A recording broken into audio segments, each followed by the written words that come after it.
কমি সাহেবরা, ও কমি সাহেবরা, আহমদুল্লাহর মাথা তুললেন না। এ যে কি জিনিস, ইকামতে দিনের জন্য সে কি করছে? এত কথা বলা, বিভিন্ন মাহফিলে যায় শাহেখ আহমদুল্লাহ কি অমক তমক, সেটা এত কিছু বলা দরকার নাই। আমি আজকে লাইভের মাধ্যমে তাহিরিকে জানাতে চাই, নবীরে ভালোবাসি, নবীরে ভালোবাসি, নবীরে ভালোবাসি। জিকির করলে চলবে? নবীর সুন্নত নিজের মধ্যে রাখার দরকার আছে না নাই? আহমদুল্লাহর গালে গালে নাউজুবিল্লাহ, নাউজুবিল্লাহ। দর্শক, জুতা কার গালে মারা উচিত এটা আজকে আপনারাই সিদ্ধান্ত করবেন। মানে ওনারে খুঁচাইতেছে, মানে কুকুরের মতো কামড়াইতেছে। ওনার পক্ষ থেকে একটা জবাব, উনি তো তোমার গ নেই না, 2 পয়সা দিয়া উনি তো গ নেই না। As far as sujood is concerned, Allah says in Surah Al-Imran, chapter number 3, verse number 43, Ya Maryam muqnuti rabbiki wasjudi warkai mar. আসসালামু আলাইকুম, আমি আপনাদের কাছে দেখাবো শাহেখ আহমদুল্লাহ হুজুরের বক্তব্যকে কেন্দ্র করে গিয়াসউদ্দিন তাহিরি হুজুরের সাথে একই হলো, যা আপনারা দেখলে অবাক হয়ে যাবেন। আর এইদিকে মুখ খুললেন ডক্টর জাকির নায়েক। আজকের ভিডিওগুলো অত্যন্ত গুরুত্বপূর্ণ। আমি আশা করবো যে আপনারা এই সম্পূর্ণ ভিডিও দেখবেন, আর এই সম্পূর্ণ ভিডিও দেখলেই বিস্তারিত জানতে পারবেন। আর এই ভিডিওগুলো দেখানোর আগে আপনাদের কাছে ছোট্ট একটি রিকোয়েস্ট, আপনারা যদি আমার চ্যানেলে নতুন হয়ে থাকেন তাহলে আপডেট নিউজ আমার আগে পেতে আমার এই চ্যানেলটি সাবস্ক্রাইব করে আমার সাথেই থাকুন। আর এখন চলুন কথা না বাড়িয়ে আমরা এক এক করে ভিডিওগুলো দেখে আসি। কৌমিদেরকে আমি বইলা দিয়া যায় আজকা, কমি সাহেবরা, ও কমি সাহেবরা, আহমদুল্লাহর মাথা তুললেন না। এ যে কি জিনিস, ইকামতে দিনের জন্য সে কি করছে আপনারা একটু যাচাই বাছাই করে দেখেন। রাজপথে তারা পাওয়া যায় না, সে একটা ভিন্ন এজেন্ডা বাস্তবায়ন করার জন্য অক্ষণ এই ডালো, এখন ওই ডালো, আর এখন ওই ডালো, যেমনে গেলে মাল কামাইতে পারবো ওই দান্দা, যেই ফতুয়া দিয়া ওই বিদেশি এজেন্ডা বাস্তবায়ন করতে পারবো ওই দান্দাই সে কথা বলে। আজকে কৌমিরা নীরব রয়েছেন তো, একদিন টের পাইবেন, বইলা দিয়া গেলাম, একদিন টের পাইবেন। মাথায় তুললেন না, তার বিরুদ্ধে কথা বলেন, কথা বলেন, কথা বলেন। আর আমি তাহিরির মুক্ত বন্ধ করতে পারবেন না। আপনারা ভালো করে জানেন তাহিরি ইস তাহিরি, তাহিরি কাউকে ধরে না, দললে সারে না, আর এমনিতে ধরে না। আমাকে বন্ধ বলো, আমি যখন নবীর পক্ষে কথা বলেছি তোমরা আমাকে ব্যক্তিগত অ্যাটাক করেছো, আমাকে ব্যক্তিগত অ্যাটাক করে আমার মান সম্মান নষ্ট করতে এসেছো। আর পাবলিক ভালো করে জানে কথা কোন ঠিক না বেঠে। এখনো সময় আছে, এখনো সময় আছে। ব্যক্তিগত অ্যাটাক করে তাহিরিরে কি করবা? তাহিরিকে তো ৫৫ জন হুজুর মিললে ফটো দিছিল, ফু দিছি, খেলার তলাত ফলাই দিছি।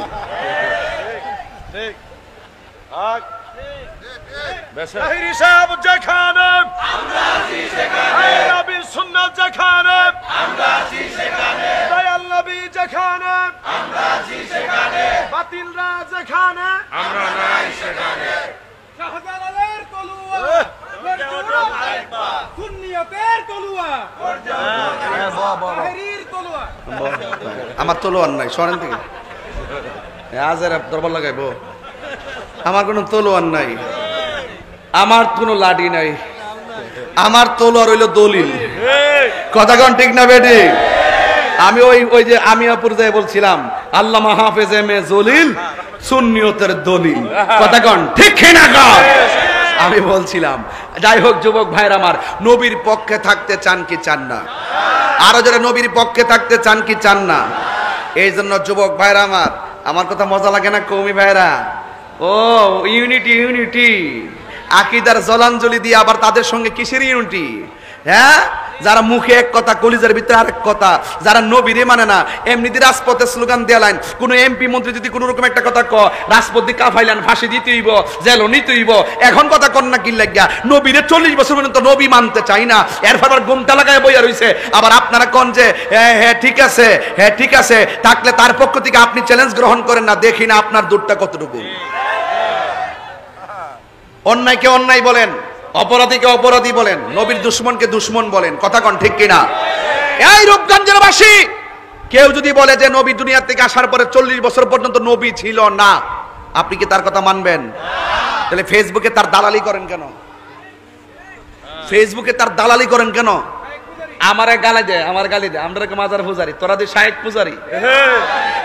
আজকে একটা স্ট্যাটাস দিয়েছিলাম সোশ্যাল মিডিয়াতে, তুলপার একটা বিষয়, আমার নবী কখন থেকে নবী ছিলেন? তাহিরি সাহেব বলেছে আমার দয়াল নবী 40 বছর বয়সের আগে নবী ছিলেন, আর আহমদুল্লাহ বলছে 40 বছর বয়সে নবী নবী হয়েছেন, এর আগে নবী ছিলেন না। তাহিরি সাহেব হক আর আহমদুল্লাহ মিথ্যা কাজ্জাব, তার কথার কোনো দলিল নেই, সে বানোয়াট কথা বলেছেন। আজকে আমি আপনাদের সামনে যে কিতাবগুলা নিয়ে বসছি দেখতে পাচ্ছেন, মেরকাত শরীফ এবং এই মেশকাত শরীফ। যে মেশকাত শরীফ আমি আপনাদেরকে দেখাচ্ছি, দেখছেন আরবি টু আরবি মেশকাত। এই মেশকাত শরীফ আজ থেকে প্রায় 1100 বছর আগের কিতাব। যে মেশকাত শরীফ কৌমি এবং আলিয়া মাদ্রাসায় পাঠ্য যে কিতাব না বলে কি মৌলানা হতে পারে না। এটা নির্ভরযোগ্য এখানে কিতাব। সিয়াসিত্তার নোট বলা হয় যে কিতাবকে, সিয়াসিত্তার সহি হাদিসগুলা সবগুলা এই মেশকাতে রয়েছে। সেই মেশকাত শরীফ থেকে আমি কয়েকটি দলিল দিব আমার নবী কখন থেকে নবী ছিলেন। তবে এই ভিডিওটির প্রথম থেকে শেষ পর্যন্ত দেখার অনুরোধ করছি। আর এই ভিডিওটি শেয়ার কমেন্ট করে ছড়িয়ে দিবেন যেন মানুষ বুঝতে পারে আমার দয়াল নবী কখন থেকে নবী ছিলেন। এই মেশকাতের পৃষ্ঠা নাম্বার হলো 5757 নম্বর হাদিস। 5757 নম্বর হাদিস, 57 নম্বর হাদিস। হাদিসটার রাবি হলো আবু হুরায়রা রাদিয়াল্লাহু তাআলা আনহু। ওয়ান আবি হুরায়রা রাদিয়াল্লাহু তাআলা আনহু, আবি হুরায়রাতে বর্ণিত ক্বালা, তিনি বলেন, কালু ইয়া রাসূলুল্লাহ, কিছু সাহাবা ইকরাম নবীজিকে প্রশ্ন করলেন, ইয়া রাসূলুল্লাহ, হে আল্লাহ রাসূল, মাতা ওয়াজাবাত লাকান নবুয়াত, হে নবী আপনার নবী, আপনি যে নবী, আপনার নবুয়াত কখন ওয়াজিব হয়েছিল, আপনি কখন থেকে নবী হয়েছেন, অর্থাৎ আপনার নবুয়াত কখন আবশ্যক হয়েছিল। আমার নবী উত্তর ক্বালা, আমার নবী উত্তর দিলেন, ওয়া আদামু বাইনা রূহি ওয়াল জাসাদ, রাওয়াহু তিরমিজি। এটা সহিহ তিরমিজির হাদিস, মেশকাতে নকল করেছেন। আমার নবী বলেন, ওয়া আদামু বাইনা রূহি ওয়াল জাসাদ, আদম আলাইহিস সালাম যখন রুহুর বা ছিল এবং দেহর বা ছিল, অর্থাৎ আদমের রুহ এবং দেহ দুইটার সংযোগ হয় নাই, অর্থাৎ আদমের কোনো খোঁজ খবর নাই, তখনও আমি নবী ছিলাম। কে বলছেন? নবী। তাহলে এই হাদিস থেকে সুস্পষ্ট প্রমাণিত হইল আদম আলাইহিস সালাম সৃষ্টি হওয়ার আগেই আমার নবী ছিলেন। এক নাম্বার 2 যে দলিলটা, সেটা নির্ভরযোগ্য, যে কিতাব না বলে কি বর্ণনা হতে পারে না। আমি আবার বলছি, সেই মেশকাতের হাদিস নাম্বার 5758 নম্বর হাদিস। আগে আমি যে হাদিসটা তেলাওয়াত করেছি সেটা 5757 নং হাদিস। এখন বলতেছি 5758 নং হাদিস। হাদিসটা আমি তেলাওয়াত করছি, আপনারা শুনুন, দেখুন। ওয়া আন ইরবাদ ইবনে সারিয়া রাদিয়াল্লাহু তাআলা আনহু আন রাসূলুল্লাহ সাল্লাল্লাহু আলাইহি সাল্লাম আন্নাহু ক্বালা, হযরত ইরবাজ ইবনে সারিয়া রাদিয়াল্লাহু তাআলা থেকে বর্ণিত, আন রাসূলুল্লাহ সাল্লাল্লাহু আলাইহি সাল্লাম আন্নাহু ক্বালা, তিনি রাসূল পাক সাল্লাল্লাহু আলাইহি সাল্লাম থেকে বর্ণনা করেন, ক্বালা, আমার নবী বলেন, ইন্নী ইনদাল্লাহি মাকতুব, নিশ্চয়ই আল্লাহ পাকের কাছে লিপিবদ্ধ ছিলাম। নবী বলতেছেন, ইন্নী ইনদাল্লাহি মাকতুব, নিশ্চয়ই আমি আল্লাহর কাছে লিপিবদ্ধ ছিলাম খাতামুন নবীন, শেষ নবী হিসাবে। কখন? ওয়া ইন্না আদামু লা মুনজাদিলুন ফি তিনাতিহি, অর্থাৎ উনি বলতেছেন, আমার দয়াল নবী বলেন, ইন্নী ইনদাল্লাহি মাকতুবুন খাতামুন নবীন, আমি আল্লাহ পাকের কাছে তখনই শেষ নবী হিসাবে লিপিবদ্ধ ছিলাম যখন আদম আলাইহিস সালাম মাটিতে মিশ্রিত ছিল। অর্থাৎ আদম নবী যখন মাটিতে মিশ্রিত ছিল তখনই আমি দয়াল নবী আল্লাহ পাকের কাছে শেষ নবী হিসাবে লিপিবদ্ধ ছিলাম, অর্থাৎ আমি নবী ছিলাম। আদম যখন মাটির মধ্যে মিশ্রিত ছিল তখন আমি নবী ছিলাম। তখন আমার এই নবীটা খাতামুন নবীন হিসাবে লিপিবদ্ধ ছিলাম, অর্থাৎ উনি নবী, শেষ নবী হিসাবে লিপিবদ্ধ ছিল। উনি নবী হিসাবে লিপিবদ্ধ, ওনার আল্লাহর খাতার মধ্যে লিপিবদ্ধ ছিলেন। কখন? যখন আদম আলাইহিস সালামের কোনো খোঁজ খবরই নাই, যখন উনি মাটির মধ্যে মিশ্রিত ছিল। তাহলে এই হাদিস থেকে প্রমাণিত হলো আদম আলাইহিস সালাম যখন মাটি ও পানিতে মিশ্রিত ছিল তখনও আমার দয়াল নবী ছিলেন। এই দুইটা হাদিস দ্বারা প্রমাণিত হইল আমার দয়াল নবী আদমেরও আগে নবী। এখন এই হাদিস দলিল দিলাম, আরেকটা দলিল দিচ্ছি। এই কিতাবটা দেখছেন আল মাওয়ারিদুর রাবি ফি মাউলিদুন নবী সাল্লাল্লাহু আলাইহি সাল্লাম। কিতাবটা লিখেছেন ইমাম মোল্লা আলী কারি রহমতুল্লাহ আলাইহি, যিনি শরহে মেশকাত লিখেছেন, অর্থাৎ মেরকাতুল মাফাতি যিনি লিখেছেন। এই কিতাবের 78 পৃষ্ঠায় আপনারা কিতাবটা কিনে মিলিয়ে দেখবেন হাদিসটা আছে কিনা। 78 পৃষ্ঠার মধ্যে হাদিস কানা আছে যা আমার দয়াল নবী কখন থেকে নবী ছিলেন। আমি হাদিসটা তেলাওয়াত করছি। আল্লাহ নবী বলেন, যে হাদিসটার রাবি হযরত আলী রাদিয়াল্লাহু তাআলা থেকে বর্ণিত হাদিস কানা। আমার নবী বলেন, কুনতু নূরাও বাইনা ইয়াদাইহিল্লাহি তাআলা আযজা জাল্লা কাবলা ইকলুকু আদামু বি আরবাতি আশারা আলফি আমিন। আমার নবী বলেন, আদম আলাইহিস সালামকে সৃষ্টি করার আরো 14,000 বছর পূর্বেই আমি আল্লাহ পাকের কাছে নূর হিসাবে, নবী হিসাবে বিদ্যমান ছিলাম। অর্থাৎ এই কথাটা আবার নসরে তিব আশরাফ আলী থানবীও লিখেছেন। আমার নবী কখন থেকে নবী ছিলেন? আদম আলাইহিস সালাম সৃষ্টি করার আরো 14,000 বছর পূর্বেই, 14,000 বছর পূর্বেই আল্লাহ পাকের কাছে উনি নূর হিসাবে, নবী হিসাবে বিদ্যমান ছিলেন। তারা এখানে এই দলিলগুলো থেকে সুস্পষ্ট প্রমাণিত হইল আমার দয়াল নবী আদমের আগে নবী, আদমের আরো 14,000 বছর আগেই আমার দয়াল নবী ছিলেন। তাহলে এতগুলা দলিল থাকা সত্ত্বেও এই আহমদুল্লাহ যে কথাগুলো বলছেন যে আমার দয়াল নবী 40 বছর আগে নবী ছিলেন না, এই কথাটা সম্পূর্ণ মিথ্যা বলেছেন, এটা বানোয়াট ভিত্তিহীন কথা বলেছেন। আর এই কথাটা বলার কারণে উনি 3টা হাদিসকে অস্বীকার করেছেন। 3টা হাদিস প্রমাণ করেছে আমার দয়াল নবী আদমেরও আগে নবী, কিন্তু আহমদুল্লাহ এই কথা বলার কারণে 3টা হাদিসকে অস্বীকার করেছেন। আর আপনারা নিশ্চয়ই জানেন একটা হাদিসকে যদি কেউ অস্বীকার করে তাহলে তার হয়ে কুফুর হয়, সে কাফের হয়। তাহলে এই 3টা হাদিস অস্বীকার করার কারণে সে কাফের হয়ে গেছে। হ্যাঁ, তাকে আর এখন মুসলমান মানা যাবে না, কারণ সে কাফের হয়ে গেছে, যেহেতু 3টা হাদিসকে সে অস্বীকার করেছেন। তাহলে আমাদের আকীদা রাখতে হবে, আমাদের ঈমান রাখতে হবে আমার দয়াল নবী আদমেরও আগে নবী ছিলেন। আর 40 বছর এটা তো পরশুদিনের কথা, দয়াল নবী 40 বছর বয়সের নবী, তো পরশুদিনের কথা। আদম নবী যখন সৃষ্টি হয় নাই তখনই আমার দয়াল নবী ছিলেন। আর এটাই আহলে সুন্নাত ওয়াল জামাতের আকীদা, আর এই আকীদায় আমাদের পোষণ করতে হবে। সুতরাং আজকের আমার এই খানকা শরীফ থেকে আমার বক্তবৃন্দরা জানতে চেয়েছেন, আমি কোরআন হাদিসের আলোকে আপনার সামনে তুলে ধরেছি যে তাহিরি সাহেব যে কথা বলেছে সেটাই সঠিক, সেটা হক। আর আহমদুল্লাহ যে কথা বলেছেন এটা মিথ্যা, বানোয়াট এবং ভিত্তিহীন। আল্লাহ পাক প্রত্যেককে সহি পথে সহি মতে থাকার তৌফিক দান করুক। ওয়া আখিরু দাওয়ানা আলহামদুলিল্লাহ রাব্বিল আলামিন। আসসালামু আলাইকুম। দ্বিতীয় ওহীর একটা মৌলিক কথা হচ্ছে কুম ফাআনজির, হে কম্বল আবৃত রাসূল, আপনি ভয় পায়েন না, আপনি ভয় পায়েন না, নিজের জানের উপর কোনো আশঙ্কা করেন না, আপনি আমার মনোনীত বান্দা। আপনি মনে করছেন যে কি ব্যাপার, আমাকে কোন ফেরেশতা এসে চেপে ধরলো, অস্বাভাবিক মনে হচ্ছে, না, আপনি উঠেন মানে বিছানা থেকে উঠেন না, উঠেন মানে হচ্ছে আপনি উঠেন, সমাজে নামেন, দাঁড়ান, আমার ওহী দিয়ে মানুষকে সতর্ক করেন। সুবহানাল্লাহ। তিনি ছিলেন কায়রা বাশীরুন ওয়া নাযীরা, তিনি ছিলেন সুসংবাদদাতা এবং সতর্ককারী। তারপরে রহমাতুল লিল আলামিন, তিনি ছিলেন কি পুরো বিশ্বের জন্য দয়া। এখন এই আদেশ আসা মাত্রই নবী সাল্লাল্লাহু আলাইহি ওয়াসাল্লাম উঠে দাঁড়ালেন, সমাজে নামলেন, নেমে দাওয়াতের মেহনত শুরু করলেন। খুব সংক্ষেপে বললে প্রথম 3 বছর তিনি গোপনে দাওয়াত দিয়েছেন। কত বছর? 3 বছর গোপনে দাওয়াত দিয়েছেন। আমাদের অনলাইন মাদ্রাসার বয়সই হয়নি 3 বছর, আর তিনি গোপনে ইন্ডিভিজুয়াল দাওয়াত দিয়েছেন মানুষকে 3 বছর, মানুষের ডোর টু ডোর গিয়ে। তখনও প্রকাশ্যে বলেনি নাই যে লা ইলাহা ইল্লাল্লাহ মুহাম্মাদুর রাসূলুল্লাহ, এটা প্রকাশ্যে বলাই হয়নি। মানুষকে ইন্ডিভিজুয়ালি দাওয়াত দিতেন, যারা তাকে চিনতেন, কাছের মানুষ, আবু বকর সিদ্দিক, তারপরে আপনার যায়েদ ইবনে হারেসা, তারপরে আলী ইবনে আবি তালেব, খাদিজা রাদিয়াল্লাহু আনহা, কাছের মানুষ আব্দুল্লাহ ইবনে মাসউদ, এরকম কাছের মানুষরা তারা ইসলাম কবুল করলো। মাশাআল্লাহ। প্রথম 3 বছরের ওই সাহাবীরাই কিন্তু বদরে ছিলেন, তারাই কিন্তু উহুদে ছিলেন, তারাই কিন্তু পুরো জীবন নবী সাল্লাল্লাহু আলাইহি ওয়াসাল্লামের পাশে একেবারে ছায়ার মতো দাঁড়িয়েছিলেন। ঠিক আছে কথা? এবার 4র্থ বছর থেকে প্রকাশ্যে দাওয়াত শুরু হলো। কেন? কারণ এই সময় থেকে আল্লাহ রাব্বুল আলামিন যেমন আদেশ করলেন, ওয়ানজির আশিরাতাকাল আকরাবিন, তুমি তোমার নিকট আত্মীয়দেরকে প্রকাশ্যে দাওয়াত দাও এবং কাছের তোমার গোত্রদেরকে দাওয়াত দাও। তিনি সাফা পাহাড়ের পাদদেশে উঠলেন, সবাইকে দাওয়াত দিলেন। আবু লাহাব ঢিল ছুড়ল, সূরা লাহাব নাজিল হলো, জানেন তো এগুলো আপনারা, ওইদিকে যাচ্ছি না। এখন কখন আরো প্রকাশ্য রূপ লাভ করলো? যখন ওমর আর হামজার মতো সাহাবীরা ইসলাম কবুল করলেন। সুবহানাল্লাহ। মানে আমরা যখন দাওয়াতের মুভমেন্ট করব বা একটা রেভলিউশনের চেষ্টা করব, তখন যখন শক্তিশালী মানুষদেরকে আমাদের পক্ষে আনার চেষ্টা করতে হবে, এবং সেটা দাওয়াতের মাধ্যমে। কিসের মাধ্যমে? এই জন্য আমরা বলি আমাদের দাওয়াত সর্বমহলে দিতে হবে।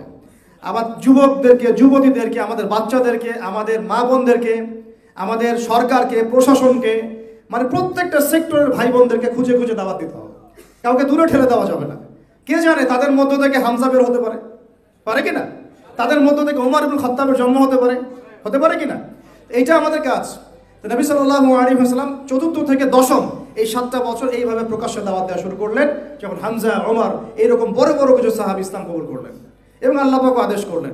আর যখনই প্রকাশ্যে দাওয়াত শুরু হলো, তখনই নির্যাতন, নিপীড়ন, অত্যাচার চূড়ান্ত মাত্রায় বাড়তে লাগলো। প্রথম 3 বছর কিন্তু এত নির্যাতন ছিল না, ছিল 4র্থ থেকে 10ম বছর পর্যন্ত আপনি যান, দেখবেন নির্যাতনের মাত্রা শেষ নাই। সাহাবীদেরকে মারা হচ্ছে, পিটানো হচ্ছে, কাউকে সম্পত্তি থেকে বহিষ্কার করা হচ্ছে, কাউকে কি ওই যে তপ্ত মরুভূমির মধ্যে শুইয়ে দিয়ে পিটানো হচ্ছে, কত কি হয়েছে, এগুলো আলাদা আপনারা শুনেছেন, ওস্তাদরা বলেছেন। এখন এই 7 বছর কিন্তু নবী সাল্লাল্লাহু আলাইহি ওয়াসাল্লাম সাহাবীদেরকে বলেননি যে তোমরাও প্রতিবাদ করো, বলেছেন? বরং তিনি বলেছেন সাবরান আলা ইয়াসির ফাইন্নামা ওয়াইদাকুমুল জান্নাহ, তোমরা সবর করো, ধৈর্য ধরো, ইনশাআল্লাহ এর প্রতিদান হচ্ছে জান্নাত। কারণ ওই সময় প্রতিহত করার মতো শক্তি আমাদের ছিল না, বা ছিল না বললে আমি ঠিক কিছুটা ভুল করব, আল্লাহ পাকের পক্ষ থেকে আদেশটা আসে নাই, ঠিক আছে?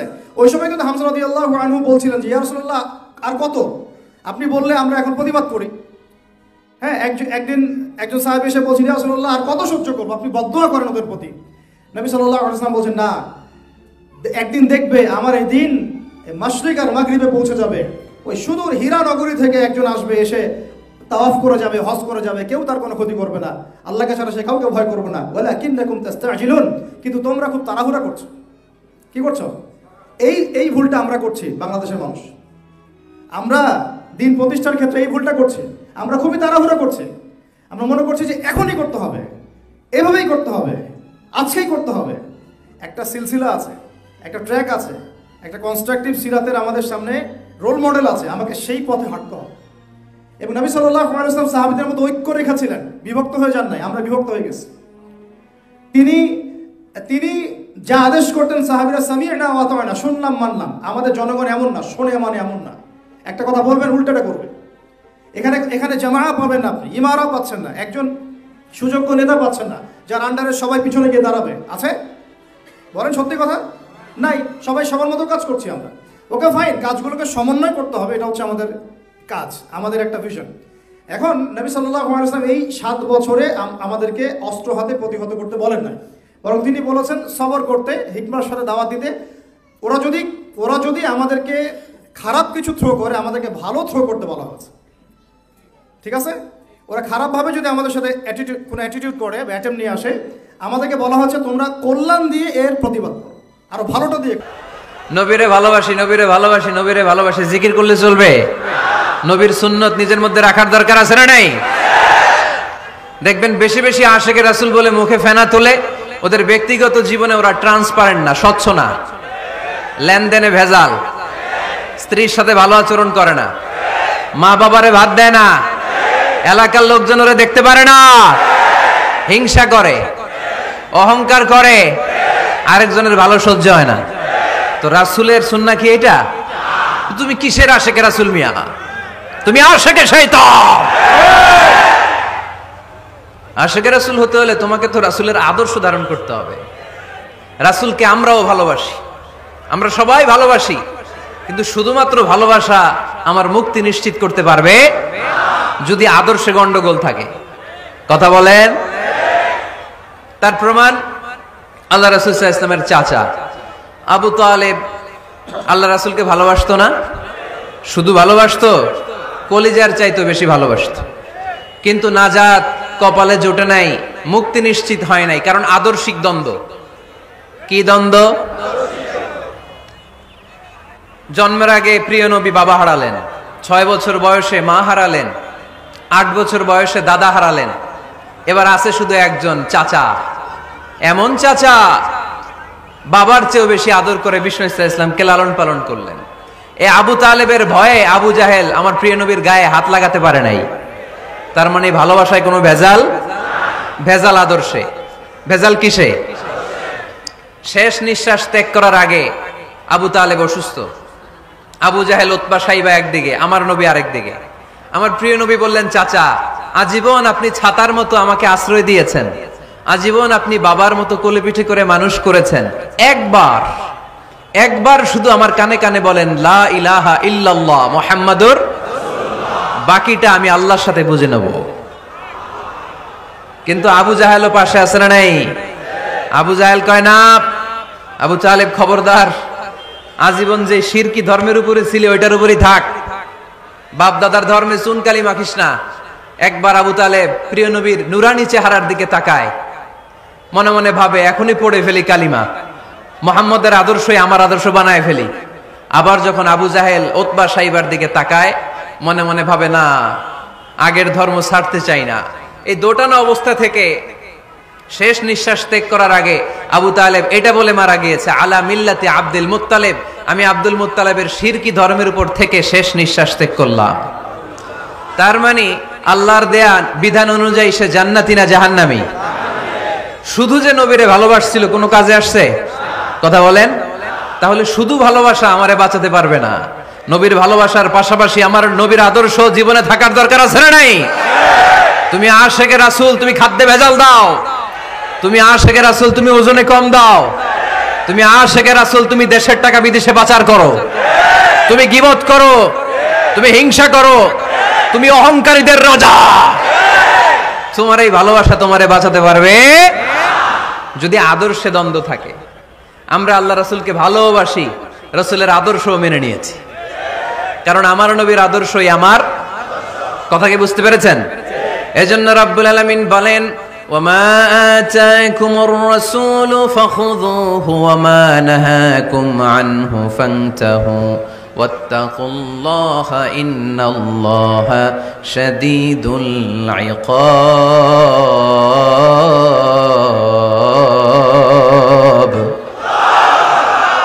যা রাসূল নিয়ে এসেছে ধরো, আওয়াজ করে, যা রাসূল নিয়ে এসেছে, যা নিষেধ করেছে। কথা ক্লিয়ার না? একেবারে ক্লিয়ার, পানির মতো ক্লিয়ার। রাসূল যা নিয়ে এসেছে আমরা ধরবো, যা নিষেধ করেছে ছাড়বো। কারণ এই রাসূলের মতো কোন রাসূল হয়? এই নবীর মতো কোন নবী হয়? এ নবী এমন নবী যে নবী হ্যাঁ বললে ওইটা হ্যাঁ, এটা শরীয়তে হালাল হয়ে যায়। এ নবী এমন নবী, এই নবী যদি বলেন নো, না, তাহলে ওইটা না, শরীয়তে এটার হুকুম হারাম হয়ে যায়। এ নবী এমন নবী যে নবী আঙ্গুল তুললে আকাশের চাঁদ ভেঙে দুই ভাগ হয়ে যায়। এ নবী এমন নবী যে নবী জমিন থেকে পা তুললে আল্লাহর আরশের দিকে মেরাজে চলে যায়। এজন্য এই নবী আমাদের মডেল। আমরা আর কাউরে মানতে চাই? আমরা আর কোনো আদর্শের দিকে তাকাতে চাই? আমার নবীর আদর্শই আমার। নবী যা নিয়ে এসেছে সেটা, নবী যা বারণ করেছে সেটা। কথাটা কার? চিল্লায় বলতে হবে মুসলমান, কার? এজন্য আমার নবীর আদর্শ, এটাই আমার আদর্শ। আমার নবীর আদর্শের অনুসরণ ছাড়া কেউ কোনোদিন জান্নাতের চেহারা দেখবে না। এজন্য আল্লাহ সোজা সাপটা বলে দিয়েছেন, আমি আল্লাহর ভালোবাসা যদি তোমরা পেতে চাও আমার নবীর আদর্শ বুকে ধরো। ঠিক কিনা? কুল ইন কুনতুম তুহিব্বুনাল্লাহা ফাত্তাবিউনি ইউহিব্বুকুমুল্লাহ ওয়া ইয়াগফির লাকুম যুনুবাকুম ওয়াল্লাহু গফুরুর রহিম। আল্লাহকে যে পাইতে চায়, হযরতকে ভালোবেসে আরশ কুরসি লৌহ কালাম না চাইতে পেয়েছে সে। ঠিক কিনা? রাসূল নামের রশি ধরে যেতে হবে আল্লাহর ঘরে। রাসূল নামের রশি ধরে যেতে হবে আল্লাহর ঘরে।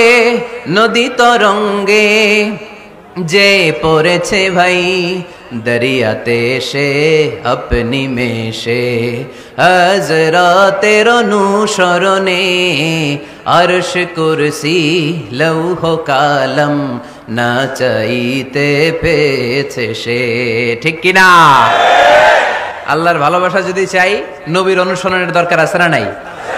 তাহলে এটা আজকের মাহফিলের সেন্ট্রাল কথা, নবীর আদর্শই আমার। রাসূল যা নিয়ে এসেছে সেটাকে, রাসূল যা নিষেধ করেছে সেটাকে, whatever he take it, whatever he forbids, abstain from it। যা নিয়ে এসেছে আমরা ধরবো, ওইটাতেই কল্যাণ, ওইটাতেই বরকত। যা নিষেধ করেছে আমরা ছাড়বো। ঠিক কিনা? এই হোক আমাদের স্লোগান, আমরা পড়ি আমিন। যারা নবীরে 40 বছর মানতে চায় না তারা যেন কি পূজারি? শায়েক পূজারি। কি পূজারি? শায়েক পূজারি। শায়েক পূজারি। কেমন দিলাম? হ্যাঁ, দিয়ে দিছে, এবার মনে রেখো, এটা মন থাকবে 20 বছর। কথা কন, ঠিক কিনা? হ্যাঁ, এখন চা খাওয়ার কথা কইতেন না, চা খাওয়ার কথা বসন বসন কইতেন না। কইন আমরা পারি, তবে একটা কথা কইয়া যায় আজকা, কবরের ভিতরে নবী ছাড়া কোনো আপন নাই, হাসরের ময়দানে নবী ছাড়া কোনো উপায় নাই। নামাজ যে পড়ছেন কবুল হয়েছে কিনা জানেননি, রোজা যে রাখছেন কবুল হয়েছে কিনা জানেননি, হজ যে করছেন কবুল হয়েছে কিনা জানেননি, তো আমলের গ্যারান্টি কার্ডও নাই ও, এবং আমল কবুলের গ্যারান্টি কার্ডও আপনার কাছে নাই মেম্বার। আমল কবুলের গ্যারান্টি কার্ডও নাই, রোজার কবুলের গ্যারান্টি কার্ডও নাই, হজ কবুলের গ্যারান্টি কার্ডও নাই, ওয়ারেন্টি কার্ডও নাই, তো কিতালয়ে কবরও যাইবেন, আমি কিতালয়ে যাবো। এখন যদি কোন তাহির হুজুর এই যে নামাজ পড়ছেন মাগরিবের নামাজ কবুল হয়েছে কিনা, আমি কবু জানি না, তো সব না জানেন না কবরে গেছেন, এখন যাইবেন কিতালয়া। এখন সাহাবায়ে কেরামরা জিজ্ঞাসা করেন, রাসূলকে জিজ্ঞেস করছে সাহাবী, ইয়া রাসূলুল্লাহ মাতা সাআ, কিয়ামত কখন হবে? রাসূল বলছেন কিয়ামতের লাগি তুমি কি পুঁজি করছো? ওই সাহাবী ডাক দিয়ে কয়, কিয়ামতের জন্য আমার ইবাদতের কোনো বাহাদুরি নাই, আমার একটা বাহাদুরি আছে, আমি আল্লাহকে এবং আপনি রাসূলকে জানের চাইতে বেশি ভালোবাসি। ফেসবুক লে সারা দিন, আরে আলেম আলেমের কিছু বলবে সেটা ভিন্ন কথা। তুমি ক্লাস 8 এ পড়ো, না হয় মাদ্রাসায় তুমি কাফিয়া পড়ো, না হয় শারহে বেকায়া পড়ো, তোমার এই রকম দুঃসাহস কেমনে হলো যার একজন আলেমের বিরুদ্ধে ফেসবুকে লেখো? মা বাবার অভিশপ্ত সন্তান ছাড়া আলেমের বিরুদ্ধে ফেসবুকে লিখতে পারে না। মা বাবার অভিশপ্ত সন্তান, ওর উপরে মা বাবার বরদোয়া, মা বাবার অভিশাপ, এমন সন্তানেরাই আলেমদের বিরুদ্ধে লিখতে পারে, এছাড়া কেউ পারে না।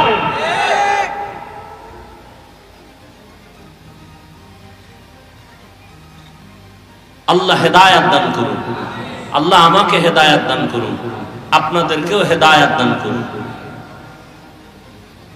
আমার এখানে প্রত্যেক মাসের দ্বিতীয় শুক্রবার ইসলাহি ইজতেমা হয়, ওলামাদের জন্য আলাদা একটু সময় দেই। এই বিষয়গুলো আমি বলি, বয়ানকে আরো সংযোজন করা দরকার, সংযত হওয়া দরকার, মার্জিত ভাষায়। এখন আর কোনো গোয়েন্দা টোয়েন্দা লাগে না। সেদিন গেছি এক জায়গায় ওয়াজ করতেই দেবে না আমার ভিন্ন পার্টি, যারা আমাকে কাফের কইলে খুব খুশি। হ্যাঁ, পরে কইলাম ভাই কাফের টাফের বলা বাদ দাও, কিছুদিনের মধ্যে আমাদের সব আলেম এক স্টেজে চলে আসবে ইনশাআল্লাহ। As far as sujood is concerned, Allah says in Surah Al-Imran, chapter number 3, verse number 43, Ya Maryam muqnutili rabbiki wasjudi warkai maraqin. That, O Mary, worship the Lord devoutedly, prostrate thyself and bow down with those who bow down. Here Allah is talking about in Surah Al-Imran to Maryam alayhi salam that she should prostrate and bow down with those who bow down. There are various verses talking about sujood and ruku. Allah also says in the Quran in Surah Hajj chapter 22 verse number 77 that, O you who believe, prostrate thyself, bow down and prostrate yourself with those who prostrate, and you will prosper. আমি আশা করছি আপনারা সম্পূর্ণ ভিডিওটি দেখেছেন। আপনাদের যদি বিষয়টি নিয়ে কোনো মতামত থাকে আমাকে অবশ্যই কমেন্টে জানাবেন। আর আপনারা যদি আমার চ্যানেলে নতুন হয়ে থাকেন তাহলে আমার এই চ্যানেলটি সাবস্ক্রাইব করে আমার সাথেই থাকুন। তো দেখা হচ্ছে পরবর্তী ভিডিওতে। সে পর্যন্ত সবাই ভালো থাকবেন, সুস্থ থাকবেন। আল্লাহ হাফেজ।